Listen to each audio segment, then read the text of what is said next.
the EU and South Korea in global economic governance, and keeping in mind, of course, this background situation of Sino-American competition that we've already talked about in the previous panels. And then I'm very happy to introduce you to three excellent panelists that I have beside me. So on the left, you have Minister Kim Jong-hoon, who is Independent Director of SK Innovation as well as Chairperson of the Board of Directors. Minister Kim was a former Minister of Trade of the ROK and actually signed the EU-ROK Free Trade Agreement. He also was Chief Delegate for the US-Korea FDA and is a former member of the Korean National Assembly. On the very right, we have President Kim Eun-mi, who is president of Ewha Women's University, as well as a professor at the Graduate School of International Studies there. She's also director of the Ewha Global Health Institute for Girls and Women and has a lot of experience advising the UN Secretary General, the General Assembly, several member states, as well as in Korea, the Prime Minister's Office, the Ministry of Foreign Affairs, and the Ministry of Gender Equality and Family. And last but not least, on my immediate right, we have Ambassador Michael Reiter, who was the former EU ambassador to South Korea. He has also held various very high-level positions within the European External Action Service, also served as head of the EC, then still European Community delegation to Japan, and who is a distinguished professor with us at the Center for Security, Diplomacy and Strategy. On the program, Mr. Karel de Gucht was also expected to act as a speaker, but unfortunately he had an emergency and he couldn't make it today, but we are very happy to have these three people with us to do the panel. And so, as I said, we will be talking about South Korea and the EU in global economic governance. In recent years, it's clear that the existing rules-based international trading regime and all the institutions that embody that have been put under pressure in this context of increasing Sino-American rivalry. There are, of course, the trade tensions between the United States and China, but it obviously goes much broader than that. For many years already, observers and politicians have had issues with some of China's trading practices. But in more recent years, under the Trump administration, we also saw some rise of a protectionist sentiment within the United States. And despite the many ways in which the Biden administration is committed to undoing the Trump legacy, there is actually quite some continuity in trade issues. Biden, under the banner of a foreign policy for the middle class, he has really continued to emphasize the need to bring jobs back to the US. He has a very ambitious industrial policy. He has ordered additional trade enforcement actions and restrictions with the goal of securing US supply chains and so on. And so also more broadly speaking, in this context of increasing strategic competition, observers have taken note of the rise of what is called weaponized interdependence. So the fact of using economic interdependence to coerce rather than as a source of stability. And that creates a lot of uncertainty about the future of the global, open, rules-based economic order, which is an order from which both the EU and South Korea have benefited a lot. And as was already mentioned in the other panels, the EU and South Korea have this similar geopolitical predicament of security relationships with the US, important trading relationship with China. And so in this panel, we will zoom in on the economic aspect of this a bit more. And I will start by giving all the speakers the opportunity to give a brief input statement, and afterwards we'll open the floor for questions. So starting with Ambassador Reiter, I was wondering whether you could elaborate a bit on how the EU is positioning itself in this evolving economic order. We recently had an EU trade policy review. There's been the publication of the EU Indo-Pacific strategy, so clearly there's a lot of reflection going on the European side. And so could you tell us a bit about the EU's priorities and the EU's ideas on navigating and shaping this new order, and also on the role of EU-ROK cooperation in this regard? Thank you. Thank you very much, and welcome to the hardcore who has remained for the last session. Normally in discussions on Asia or Korea, I have to underline that we also want to talk about security and hard security, and the EU wants to be a security provider. And today it's the other way around. After the two panels, I think we have to concentrate on an area where the European Union by definition is strong. It's the economy, it's finance, and it is also governance, which is in the title. And I think there the European Union and Korea actually share a lot of common interest.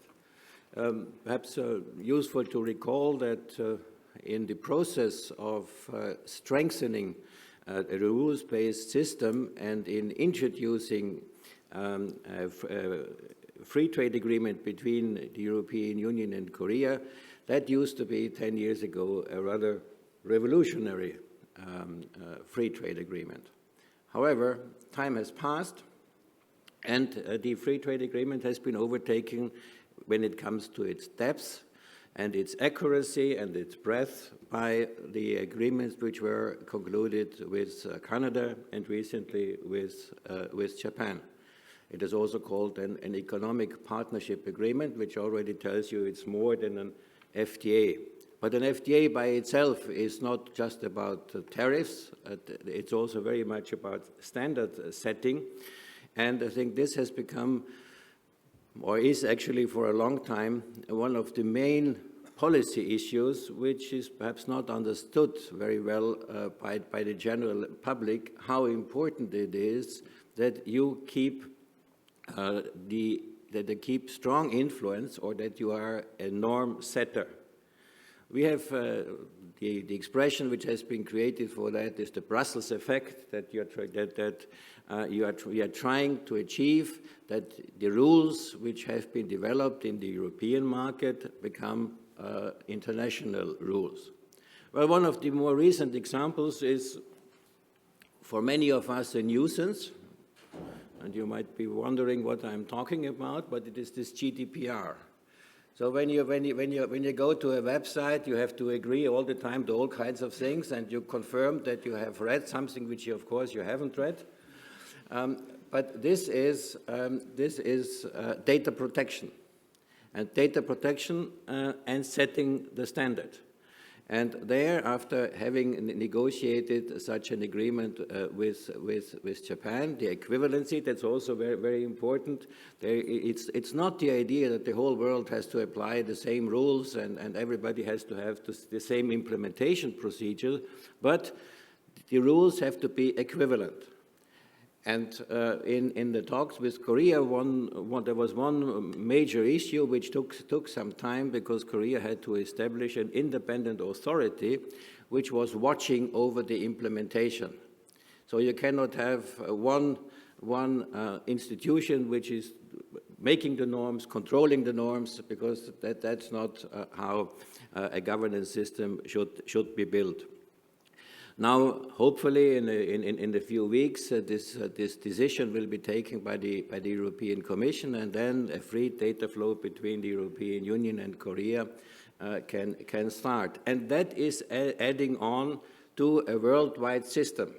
And I think this is important, because now we have already more than 1 billion people, and this then needs to be extended not only to personal data protection, but also to industrial data protection. And there, this step-by-step approach is important. And if a country like Korea is on board, which is famous for digitalization, and which is, after all, one of the largest economies in the world, then we can build.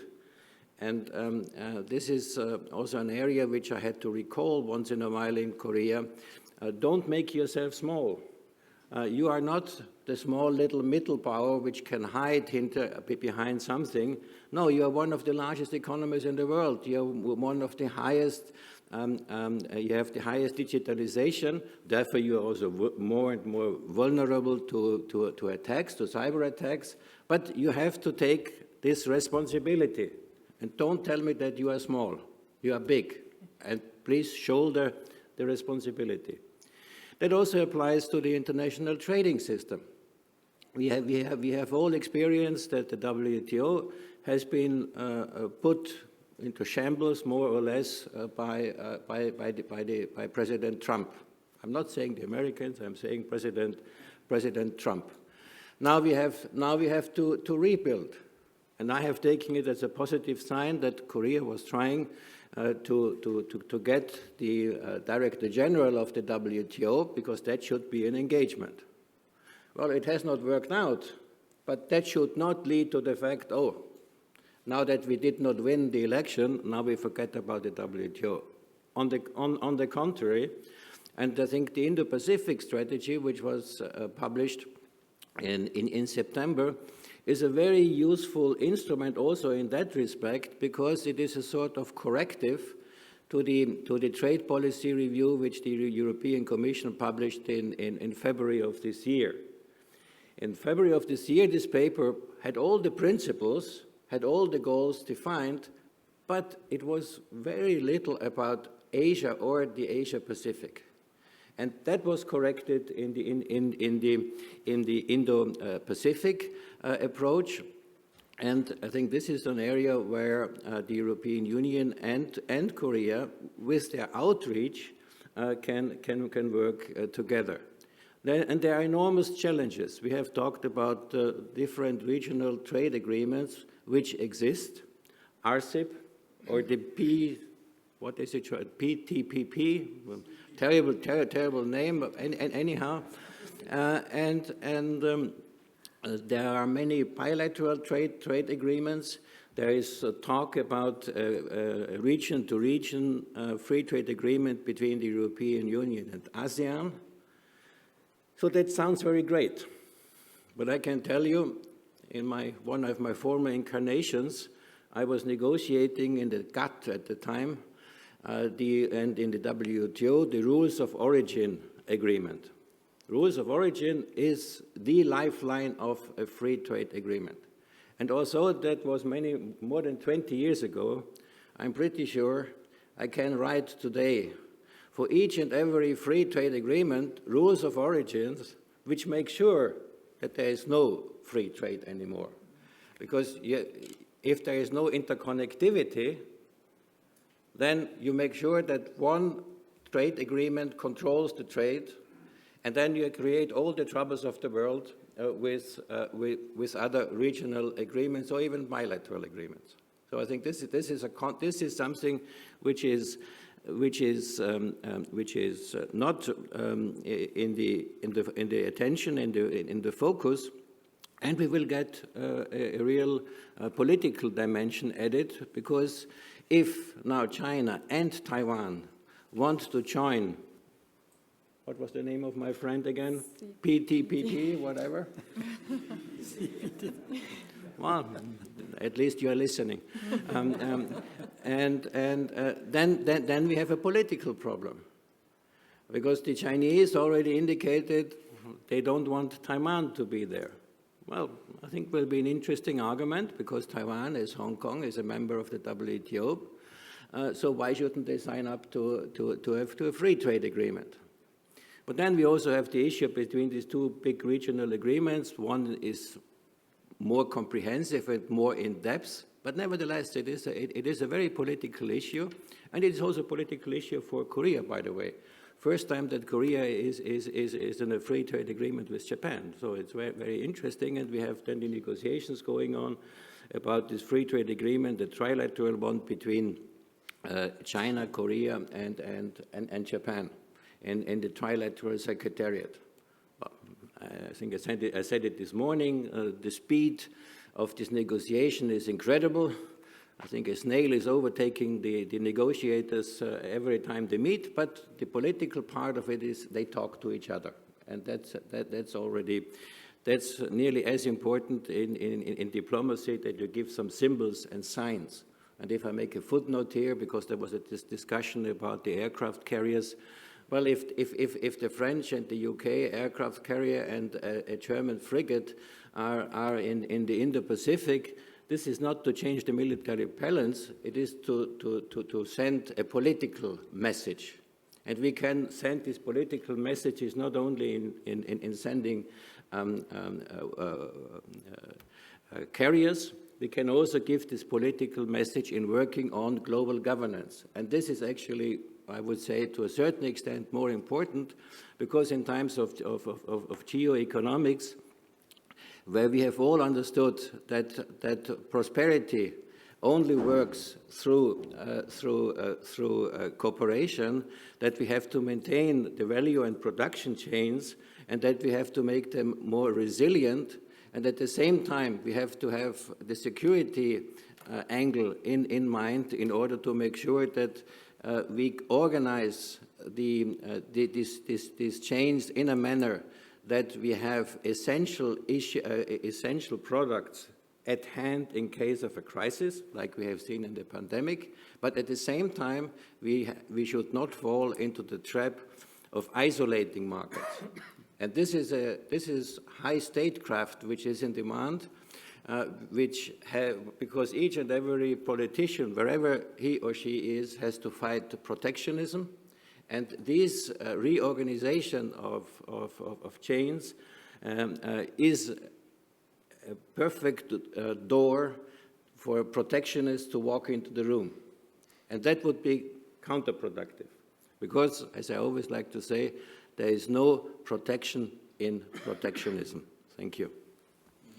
Thank you very much, and thank you also for emphasizing that both Korea and the EU should know their strong points and really not be afraid to mobilize them, that we're not as small as we sometimes may think, maybe.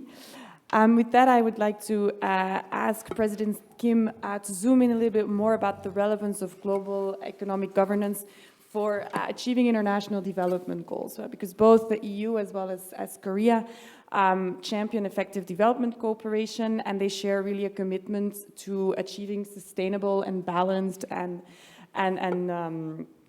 green growth, so to speak. And so I was wondering whether you could elaborate a little bit on the South Korea's priorities in this regard, and perhaps its vision for potentially upgrading existing institutional frameworks to achieve those priorities, and if there's room for more EU-ROK cooperation in this regard. Thank you. Thank you. First of all, I would like to thank Professor Ramon Pacheco Pardo, joining with the others, for thinking about this program, but also making it come true, that we're actually here. I think when he said that he wanted this to be offline, and if it's going to be online, not do it, I thought, strange. I've heard no one say during the COVID era to go for offline, because we thought that wasn't possible. So, but I'm grateful that he was persistent and brought us here. Thank you. This is my first overseas trip. I just counted in about 1 year and 8.5 months. Never have I been outside of a plane for that long. I'm Kim number 6, for those of you who are counting, me Kim. I just would like to start with a broader picture of what COVID-19 has meant for international development cooperation. COVID-19 has crystallized many challenges with development cooperation, especially for developing countries. So the question about, the answer, how can we strengthen global governance to help with development cooperation? Before I start with that question, that I think that's an answer, I would like to talk about 3 issues. First of all, developing countries are faced with triple jeopardy with COVID-19. It really heightened the trilemma or triple jeopardy that these countries face. First of all is the slowdown of the global economy in terms of trade, investment, and also tourism. It doesn't affect countries in the north as much as the countries in the global south with the stop of tourism. It has been a huge money-making operation, and without tourism, without trade, without investment, it has really affected developing countries much more than the developed world. Second issue is that the global north has been affected by this pandemic. Unlike in the past, pandemics have often occurred in other parts of the world, not in the global north. If you think about the SARS epidemic in 2002 to about 2004, this was mostly confined in East Asia. So it was an Asia problem, and other countries in the global north, if there are developing countries, they could assist. The Ebola in West Africa in 2013 to 2016, mostly confined in West Africa. So the other parts of the world could help with development cooperation.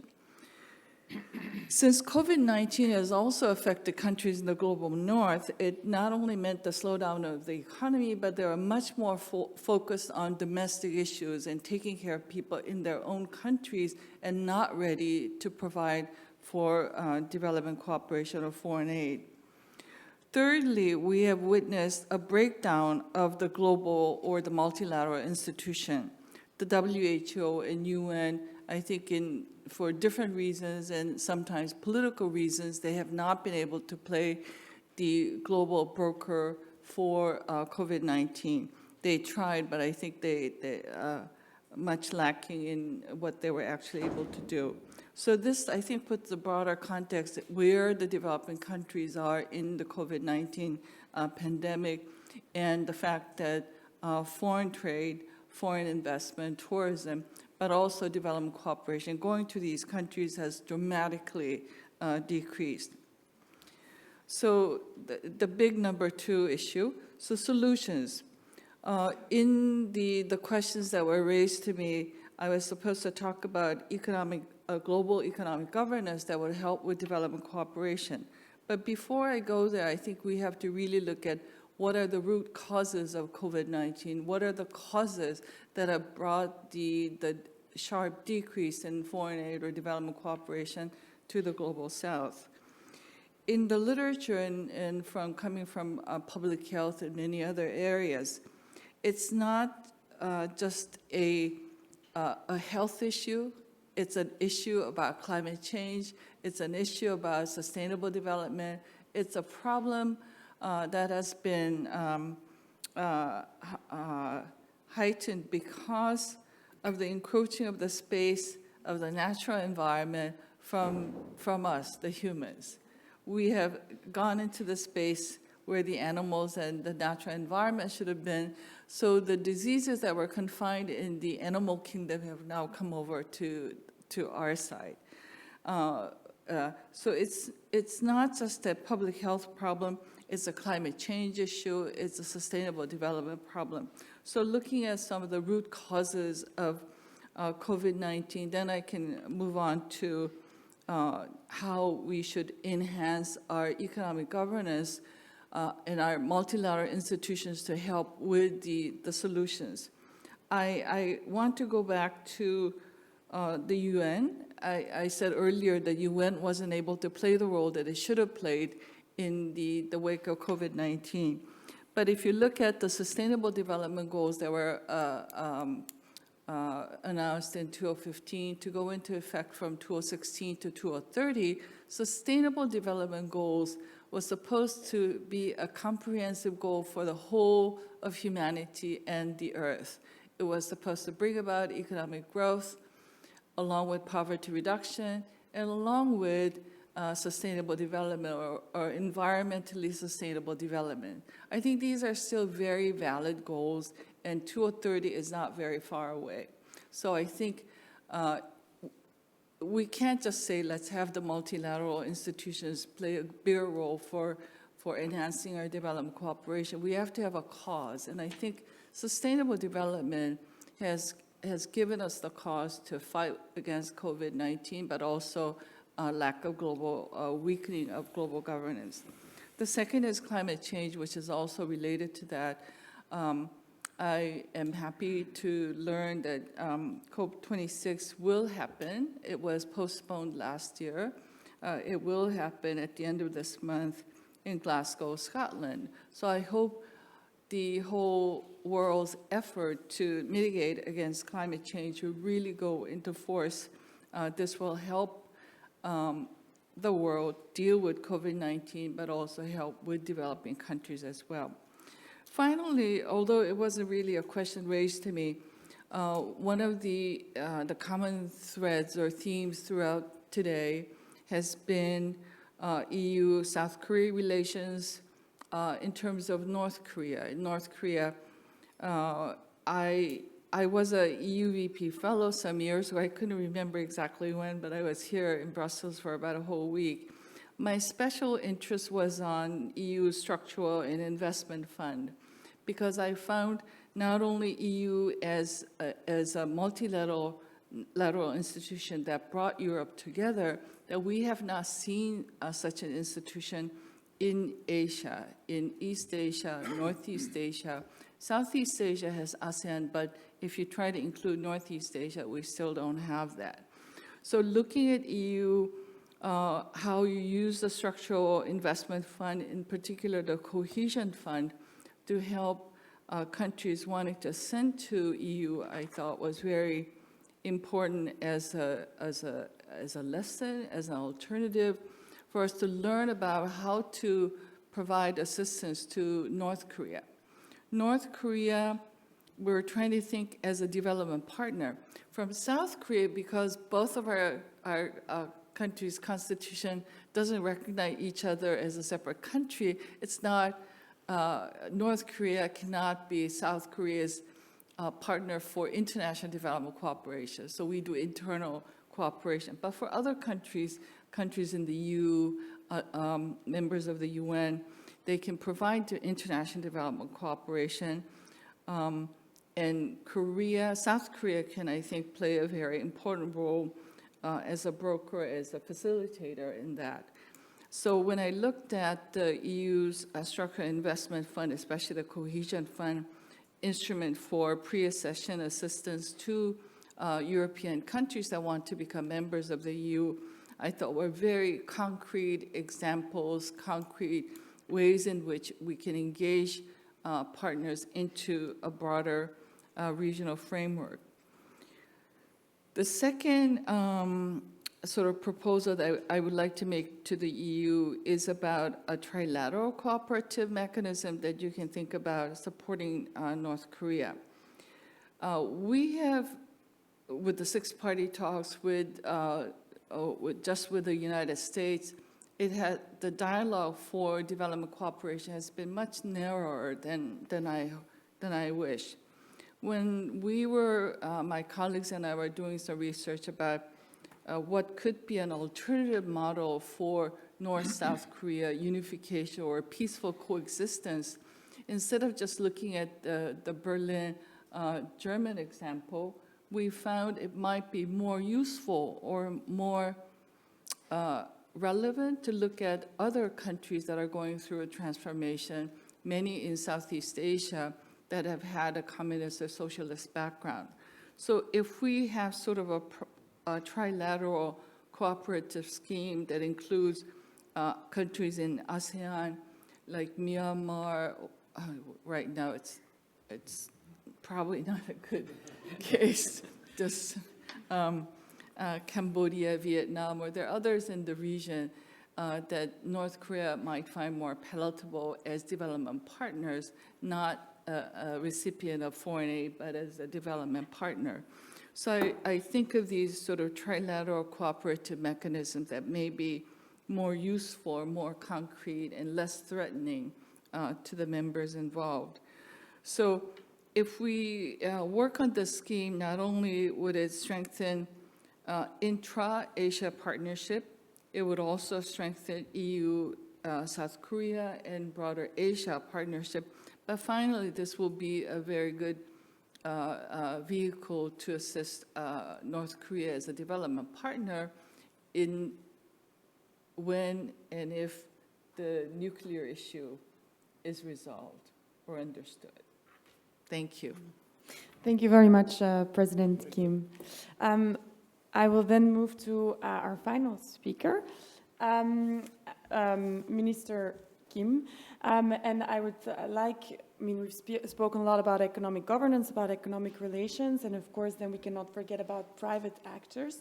So you having experience in both public and private sector, could you share a little bit your vision of private actors in global economic governance? Also, as was mentioned by Ambassador Reiter, the debate about rethinking supply chains, the debate about potential decoupling and so on and so forth.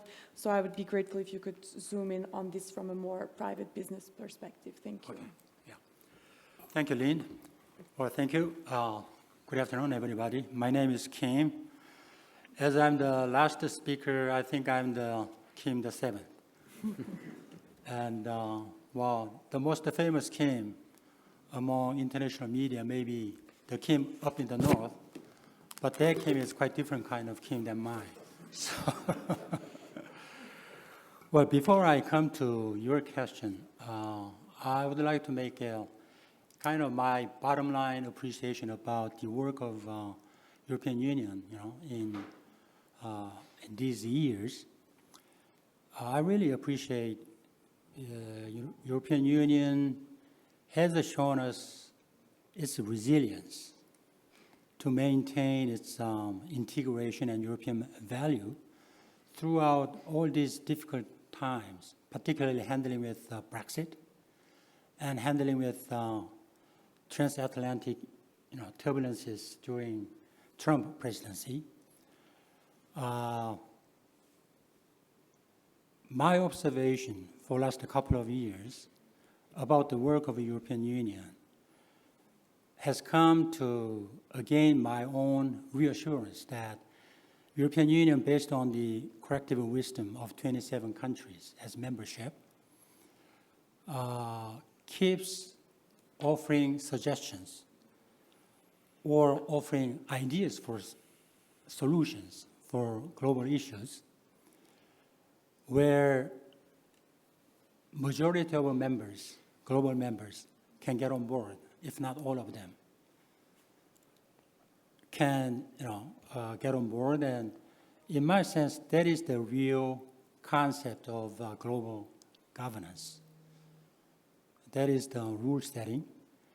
And several examples that I have in my mind as the good work of European Union's leadership is, number one, it's avant-garde leadership in climate change, in responding the issue of climate change. And number two, to introduce a pertinent tax system on global IT business. No one could do that, but European Union, sometimes led by some individual countries of your, among your membership, but it's now being shaped as a global rule. That, in my sense, well done. And another example I have in my mind as good work of European Union is to restore the multilateral trading system. But this work is unfinished yet. This is an ongoing work. And it has a certain implication that I would like to speak out in the context of how to handle with the competition between U.S. and China. Well, having said that, coming back to your question, Lynn, China, for many countries and for many business companies, obviously that's a big opportunity because due to its big market size. But at the same time, this is a risk, I have to say. I say China is a risk because oftentimes they doesn't play by rule. And we have several examples. And I have my own examples of my own negotiation with them.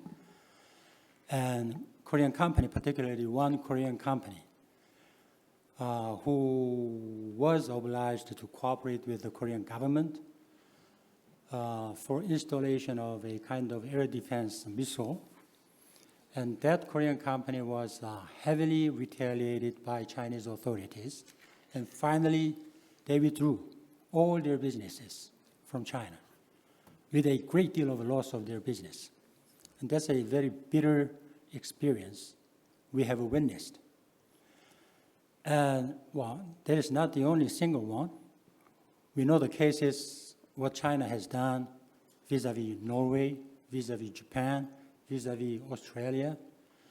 So these days, I know several big companies in Korea and in other places too, individual business companies, when they are about to have a serious business or serious investment in China, they do carry out a very serious risk analysis and kind of contingency plans.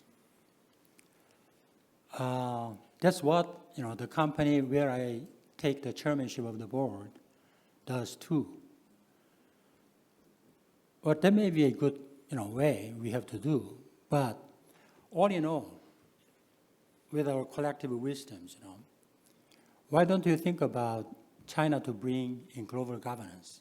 Well, that may be a splendid idea.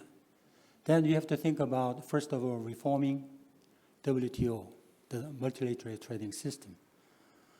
But that needs a heroic work. As far as China stands in the way of the reform work of WTO, and as far as the incumbent rules are still there, then it is really difficult to find any, feasible solutions, within our sight. Then, some previous speakers has already mentioned about regional arrangement like RCEP or CPTPP. There may be a good kind of regional arrangement, to bring China inside, together with other friendly countries, for one goal of opening market and lowering down, the barriers of the market. So that may be a good idea to work together or to go along with China, anyhow. But if you look at the real text of the agreement, to find out if the agreement itself is good enough and well stipulated, not to give too much of room for the authorities to make an arbitrary intervention in the market. So my reading of the agreement is not really, that good, to abide by the market rule. So, yes, of course, they agreed, to open larger, but to lower down the barrier for their services market. Well, that much, that's good. But whether that is good enough to play on level playing field and to bring China to play by the same standard and by the same rule, in my mind, those agreements in RCEP and CPTPP is not well stipulated enough. Well, that's about China, but one thing I have been watching very carefully and try to take out my own lesson from that case is how Australia has responded lately, about the Chinese, import ban of Australian coal. And Australia refused to make any kind of compromise. And they really responded with a kind of principle and denied to cave in. And as far as I read the situation now, China has a certain boomerang effect. They are running a very severe shortage in their core supply, which is very important for their generating power, electric power. This may be a good lesson for every one of us, and particularly Korea, who is geographically located very close to China. So why don't you think about, to try to get along with China, first of all. But if there's something we cannot go along with, then we have to behave by by principle, by the rule. And that may be the good way, to give a second chance for China to reconsider whether their measures are correct or not. Having said that, another aspect that private sector can exercise in terms of global economic governance is the management based on what they call ESG. And as everyone knows, ESG means environment, social, and governance. Well, when we think about a business company's social accountability or contribution to the society, until up to the early new millennium, year 2000, what I was told was the best way for a company, business company, to do something good for the society is to make the maximum profit. And by doing that, paying good tax money and good salaries for their employees and good dividends for their shareholders, that will be a good portion of their own role to make a contribution to the society. But when you say ESG today, that is not the end of the story. And this ESG, as far as I understand, there was a very forceful drive by certain investors based on the activism. I may call them activist investors or fund managers who has a certain sizable investment. And they really try to drive the big company, multinational companies, whether they are really behave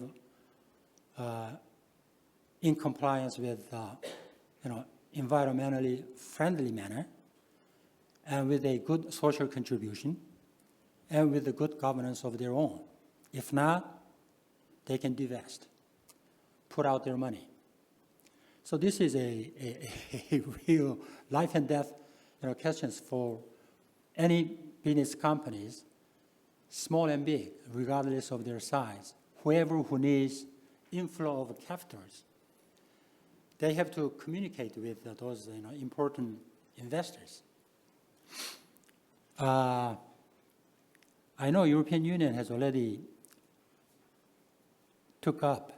taken up regulations about taxonomy, of ESG standards, and the regulations about how a business company should disclose those non-financial informations about ESG. So I think this kind of ESG management, once takes root and give a good guidelines for business activities, then this can be a good platform for everybody, for every business people or business companies to think about good global governance. So that is my perspective. When I say from the perspective of private sector, number one, my priority is about ESG, and your particular questions on China. Well, we have to think about the opportunities, but at the same time, have a very serious analysis on the risk. And at the state level, of course, we have to not give up our effort to bring them in global governance. But again, there we have a long way to go. Thank you. Thank you very much, Minister Kim. With that, I would like to open the floor for questions. So if anybody has a question, please raise your hand, identify yourself and your affiliation. You're welcome to address your question to an individual panelist or the entire panel. Thank you very much indeed. My name is Wolfgang Pape. I'm a research fellow and call myself a European omnilateralist. And in this context, I'm very glad to hear more about economic global governance. I wonder in this context as well, the so-called globalization that the economist in London called out because of the problems in globalization over the last 2 years. I wonder how far this has been impacting what we see now in East Asia in particular, and that was mentioned by the panelists here, the regionalization. RCEP was mentioned, the CPTPP and others.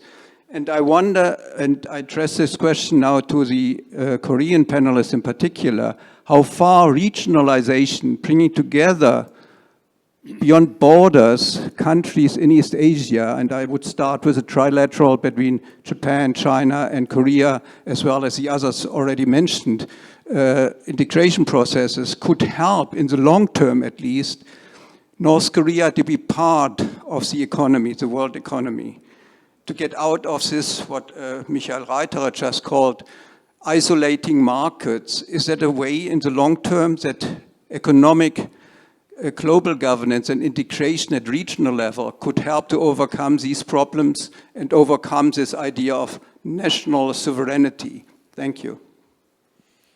Thank you. In the front, Ambassador Kim. Another Kim. One comment and one question. One comment combining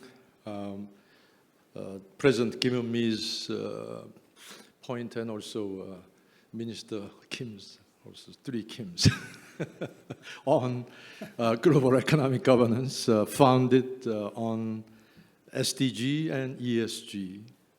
Because I believe SDG and Paris Climate Agreement provide 2 very strong foundations for the future global economic governance. And I take ESG, different naming, but basically taking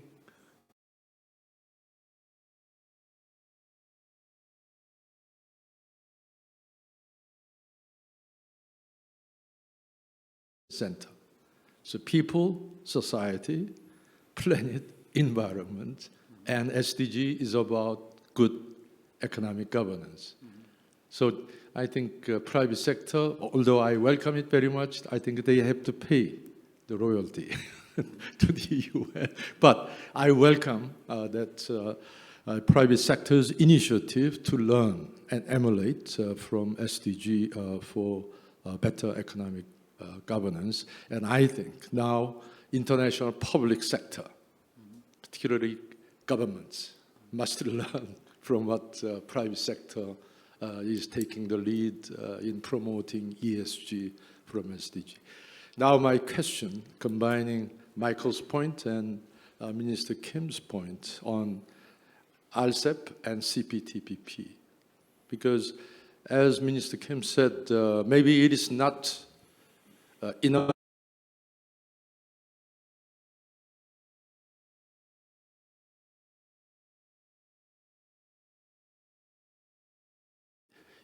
if we want to engage China toward a more rule-based global trading regime, I think still maybe there is a merit to involve China into CPTPP. But then the problem is China is already in RCEP, and if China is, they already apply for CPTPP, and if they are allowed in, then what about the US? US is out of both. So how we can address that anomaly? I think the US should be the leader in the global multilateral trading regime, and I think it's time for the US to think seriously, and also it's time for South Korea to think seriously about joining CPTPP as well. So I'd like to hear your insights because you have been involved very long time in Korea's free trade and other trade regimes. And so That's my question to you. Thank you. Thank you, Ambassador Kim. Was there another question?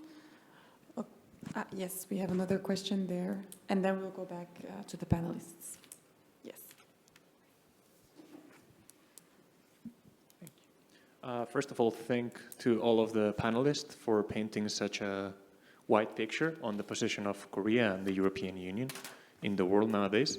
And I would like to ask, especially after Professor Reiter's remarks about how Korea sometimes belittles itself, and the same goes for the European Union, I would like to ask, during today's panel we have discussed plenty of China's effect on policymaking, both towards Korea and its effect towards the European Union. But I would like to ask how one-sided this relationship is, and what strong points of leverage and what strong actions can Korea especially make into changing Chinese policy, actually, and into modifying the attitudes that China has. And I want to ask this question to the three panelists, because I think the different points of view are actually very relevant. Thank you.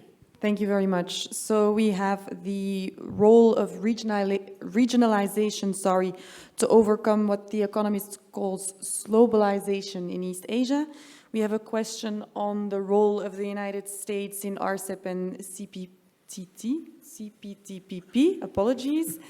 And then the final question on potential points of leverage on the side of South Korea vis-à-vis its relationship with China. I suggest we follow the order that we followed before, so I'll start by giving the floor to Ambassador Reiter. Well, thanks. Just a few comments. I think the United States is not the leader in multilateralism, especially when it comes to trade. I think that has to be very clear. That shows the history. When the Bretton Woods institutions were set up, there was the World Bank, the IMF, that was accepted by the US Senate, and the International Trade Organization, ITO.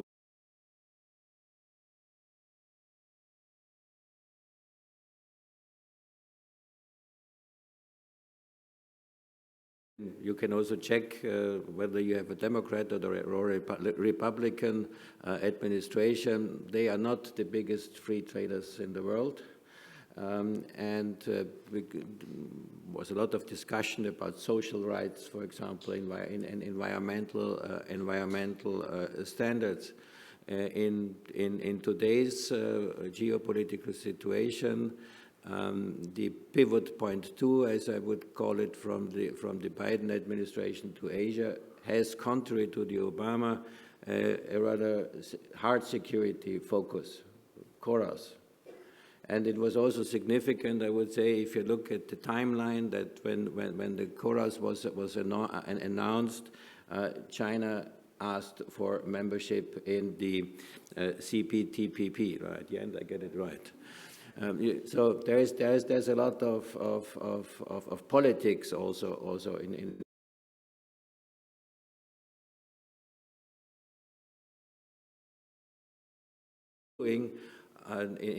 terms of economic governance, that we collectively failed in 2002, because we all expected, and I plead guilty, I have written it myself, that when China will join the WTO, then we will see a transition, and we show you also a transition, and the economic effects will have an effect on politics. Wrong. And now we have not found yet a new paradigm. We have entered now a sort of competition of systems. Is it a state capitalism? Is it a managed capitalism? Or is it a capitalism which is more rules-based? And I think this is something which we have not solved yet, and we have any amount of challenges also now in the green and in the digital transition, where we need new rules. And how are we going to develop these new rules against the background of this competition? And I think that's, for example, an area where the European Union should do more, and I think it has started now, for example, in developing a taxonomy for green financing. what is green financing. It's the instrument for the green transition, but we need a definition what green finance is all about. And that will have very strong repercussions, not only in economic governance, but it also plays very strongly into politics. So that's the area, I think, where we need more thinking first, and then action. And because that's where we are not so good all the time. We are very good in writing papers, but we have to implement them. Thank you. President Kim, the floor is yours. Thank you for those questions. How do I answer? Regionalization, I'm not really sure if in Asia or other parts of the world we have really seen the expansion or the growth of regionalization. In fact, I think to the contrary, we're seeing more of national interest taking over regional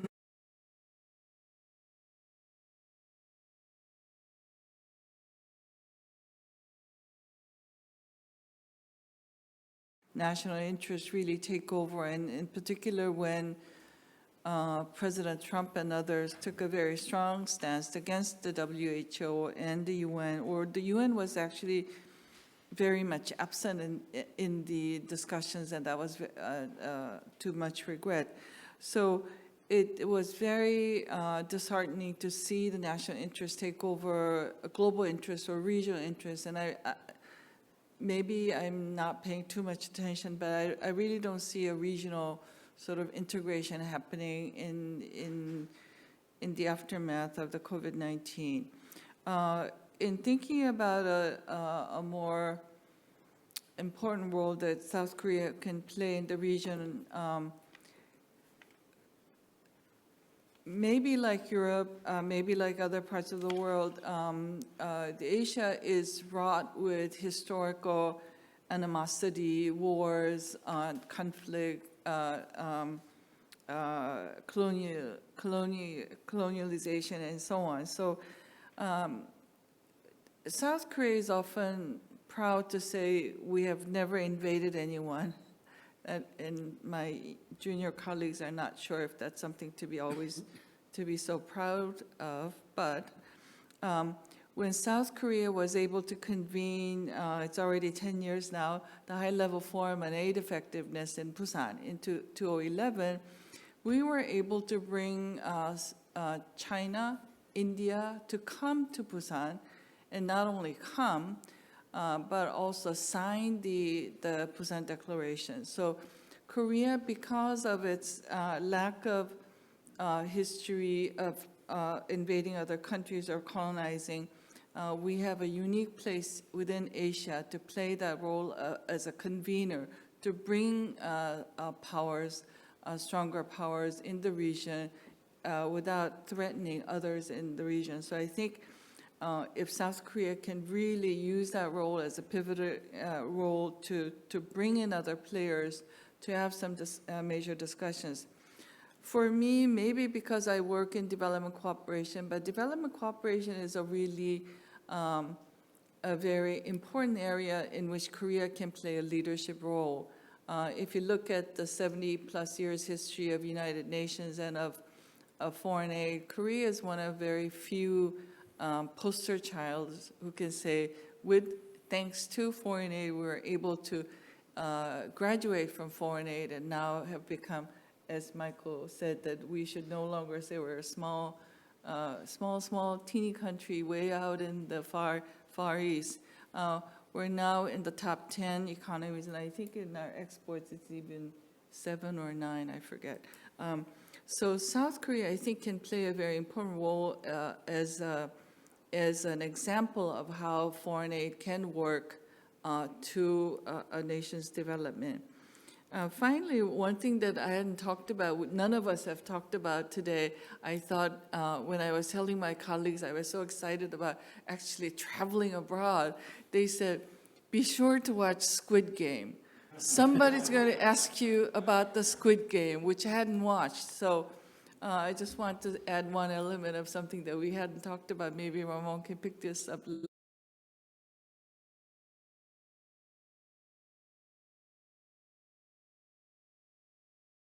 Unlike the olden days of Chinese kung fu movies or Japanese manga and so on, the Korean K-dramas, when the K-pop first came up, I did a little bit of analysis and finding that Korea wasn't, the cultural products of Korea wasn't putting Korea too much in the front, but hiding, and maybe that was making it more palatable to other countries in the world, coming from the global fringes. But now with Squid Game and Parasite and Minari and so on, maybe putting Korean up front and square and sharing with the world, especially the younger generation, of culture, soft power. But when I watched some episode of Squid Game right before my travel because I thought if somebody asked me the question, I can't say I haven't watched it. So I watched 4 episodes, and I think it resonates throughout the world. Huh? You're still alive. I'm still alive because I hadn't watched till the end. But what I could get from that is it resonates with people around the world because of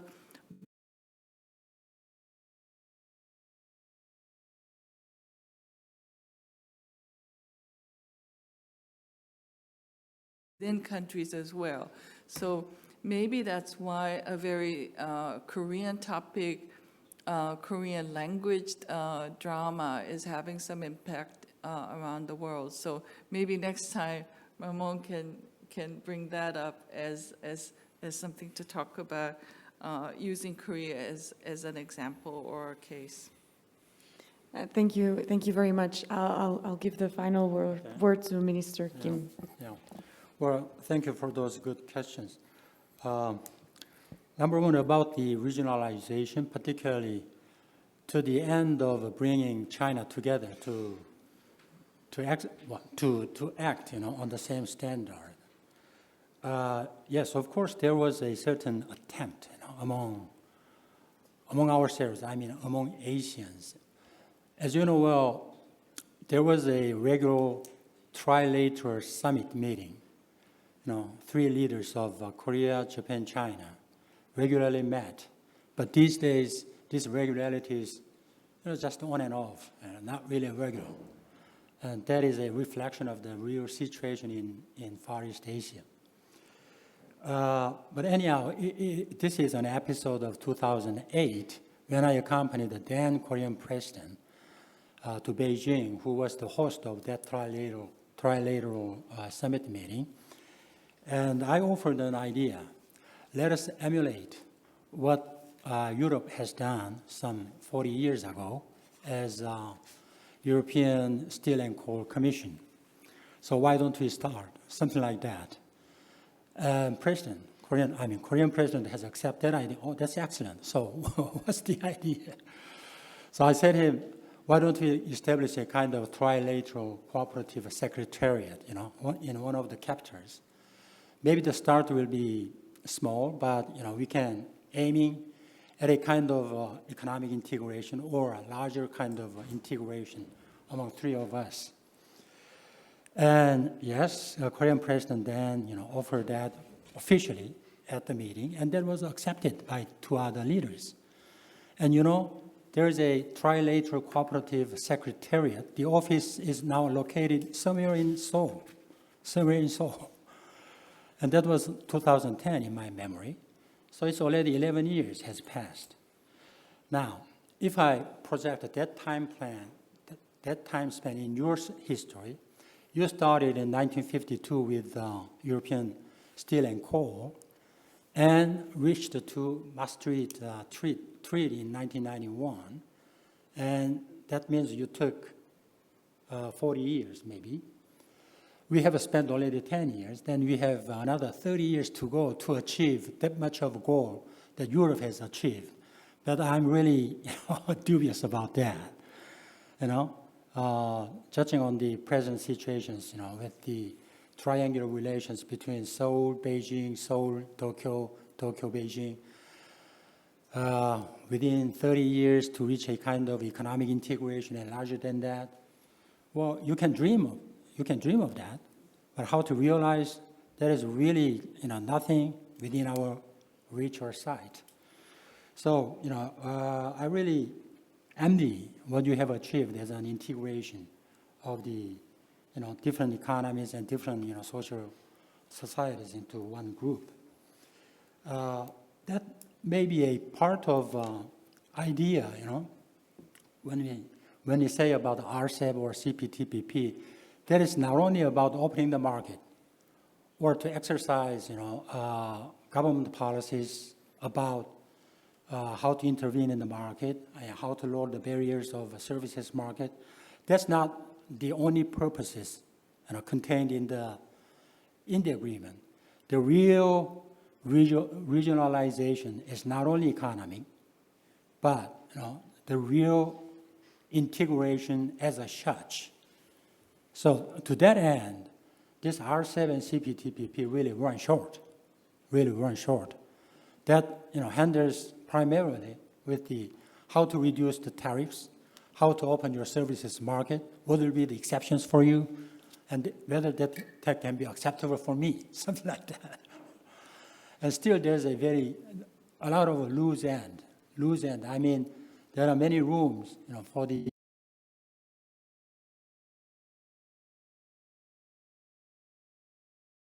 So that's why I said the stipulations is not really well, what can I say, well examined or well negotiated, too much, that much in the detail. Another thing about the SDG and ESG, my understanding on that is we are talking about the same sustainability development. Economic development at the expense of environment, we cannot accept anymore. And economic development at the expense of well-being of the people, we cannot accept that. So that's the foundation of the SDG and ESG. But what difference is, ESG is rather there has been the driver force, initiated by investors in the capital market. So they forced business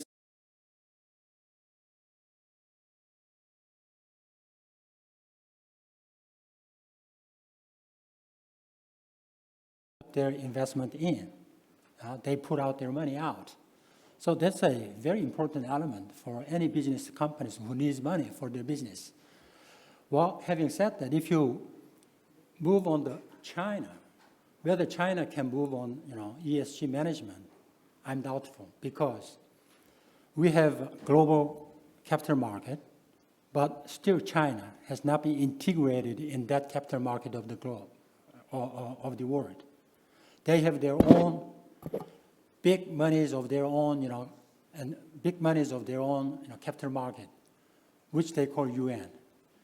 While our key monies are dollars, euros, and yen of Japan, but they have a UN, which is another big, big money, the size, and they call it, they have their own big market, capital market. So they has not been integrated fully in world capital market. That's why we cannot call them or invite, and they can refuse, not to come to the demand of ESG. So that may be, the limit if I look at the present situation.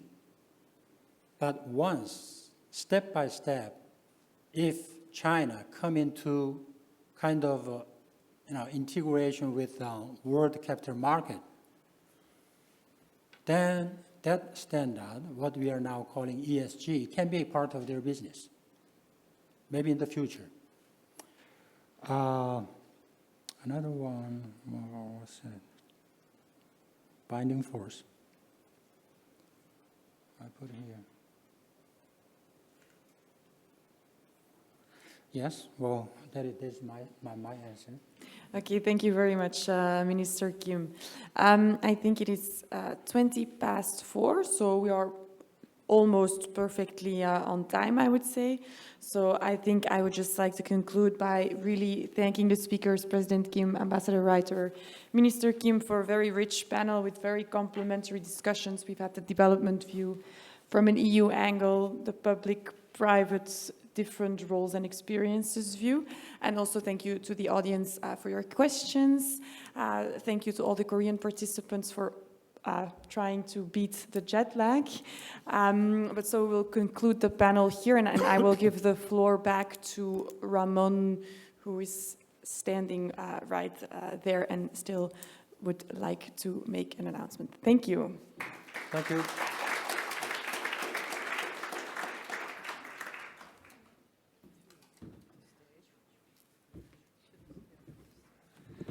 Thank you. So, more than an announcement, I'm actually going to introduce the ambassador, the Korean ambassador to the European Union and Belgium, Ambassador Yoon Sung-koo, who is going to provide us with a closing address. So thank you very much for joining us, and the floor is yours.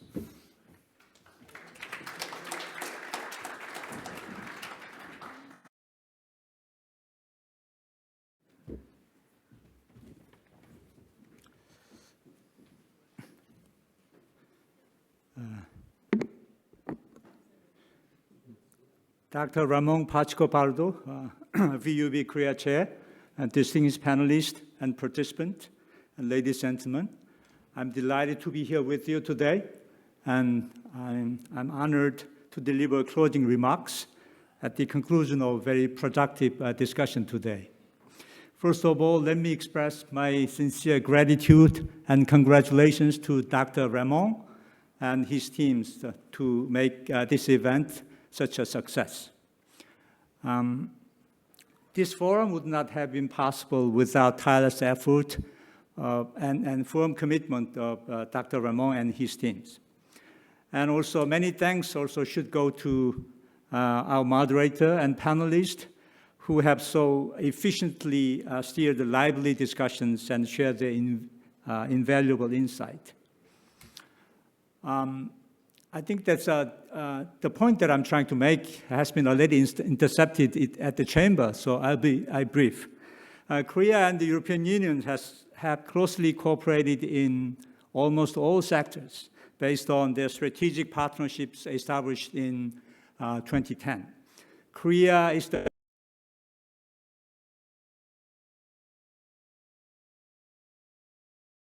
framework agreement and free trade agreement and crisis management agreement. From the Korea's perspective, European Union is the third largest trading partner and #1 investor to Korea.